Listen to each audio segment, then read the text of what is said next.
Hello and welcome to another episode of Ask Erin Pavlina. Today's question comes from Karen. She writes, "Can you tell us what the different clairs are and how we can know which clair we have?" So Karen is referring to clairvoyance, clairaudience, clairsentience, and claircognizance, which are the four main clairs. These are psychic faculties, psychic modalities. When you know what your dominant intuitive modality is, it helps you develop that modality better so you can become more psychic. So let's go over the four clairs very briefly. Clairvoyance means clear seeing, and what happens is in your third eye area, which is your sixth chakra, is where we experience clairvoyance. When I experience clairvoyance, what happens is I'll tune into my client's spirit guides and they will send me a metaphorical image that I need to interpret as it relates to a person's life. So as an example, I might see a clairvoyant image of my client sitting in front of a very, very large tree that is toppled in front of the road, and they're just sitting against it, unable to overcome it or cross it. So in this situation, I would tell my client, it feels like there's a really big obstacle in your life right now and you don't feel capable of climbing over it or getting past it. And we would talk about that. So again, I'm receiving information clairvoyantly. It's not literal, it's metaphorical. With clairaudience, that is clear hearing. So that's when your spirit guides, when I tune into a client's spirit guides, they will tell me, they'll speak to me word for word. So when I receive a clairaudient message, I give it to my client word for word. So there have been times when I've been doing a reading where I will receive information clairaudiently and the guides will tell me to please express it to the client exactly the way they've expressed it to me so that there's no differentiation.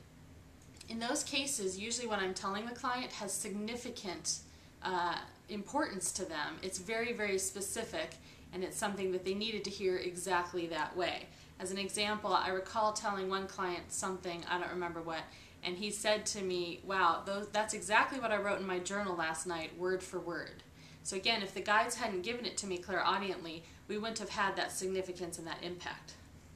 The clairsentience is clear feeling, and so that's when you get sensations in your body that match or mirror something that's going on in your client's life.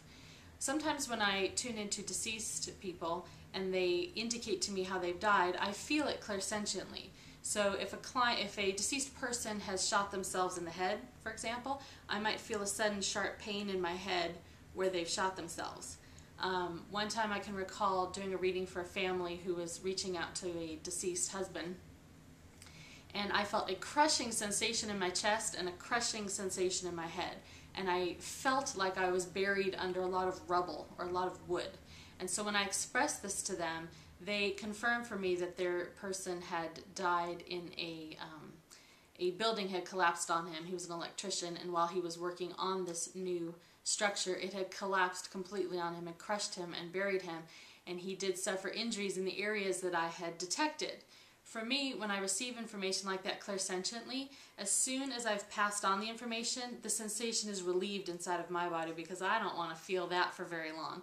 It's not a pleasant sensation and I don't really like it, but it is a good way for them to convey that information to me. Claircognizance is clear knowing. That's when you just suddenly know something to be true, even though you didn't see it, hear it, or feel it. You just know it. As an example, sometimes I'm able to tell a client something, it just kind of comes to me like, "Oh, you're pregnant." And they'll be like, "Yeah, I am pregnant." And it's not something I saw, heard, or felt, it's just something I suddenly knew. So those are the four clairs, and when you can identify which one is your dominant faculty, then you can work on that. And I do have some articles on my website that discuss that. So check those out. But if you want to develop your intuitive abilities, it's important to know which clair you're dominant in so that you can work on that one and strengthen it. A lot of people have abilities with all four clairs, but sometimes there's usually a dominant one. So once you can determine that, you can work on it and get better at your own psychic abilities. Good question.